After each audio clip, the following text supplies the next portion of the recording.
बिस्मिल्लाहिर्रहमानिर्रहीम। ये है बोर्ड टॉपर पेपर प्रेजेंटेशन। तो इसमें देखें आप, ये तलखीस शुदा इबारत वाला पहला सवाल जो है ना, ये दिखाया गया है। तो अब इसमें उन्वान है 2 नंबर का, तो इस तरीके से इसकी सेटिंग करनी है, तलखीस शुदा इबारत और फिर जो है ना, यानी ये 8 नंबर की जो है ना इसकी वो।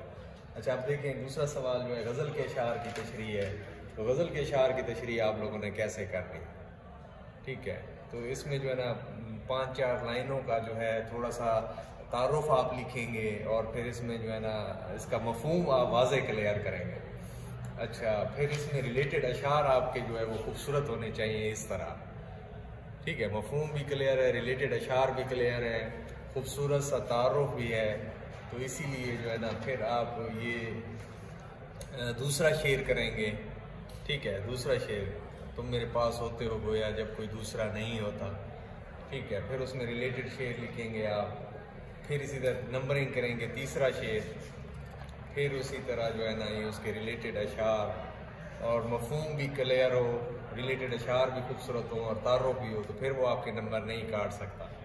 अच्छा, फिर उसमें आगे जो है ना प्रिंसिपल साहब के नाम करेक्टर सर्टिफिकेट के असूल के लिए दरख्वास्त है। देखें तो इसमें जो है ना बखिदमा जनाब प्रिंसिपल ये ठीक होना चाहिए, उन्वान ठीक होना चाहिए, जनाब आली ठीक हो, 3 नंबर ये हो गए। फिर इधर से अल-आरिज़ बातारीख ये ठीक हो गए। अब यहाँ से 8-8 लाइनों के 3 पैराग्राफ होने चाहिए। जब 8-8 लाइनों के आप 3 पैराग्राफ बनाएंगे तो आपका पेपर जो है ना वो बहुत खूबसूरत हो जाएगा। इसमें आपको वो पूरे 9 नंबर दे जाएगा। तो ये पेपर प्रेजेंटेशन है हर सवाल की, इसको जो है ना आप लोगों ने ऐसे ही करना है पूरे नंबर लेने के लिए।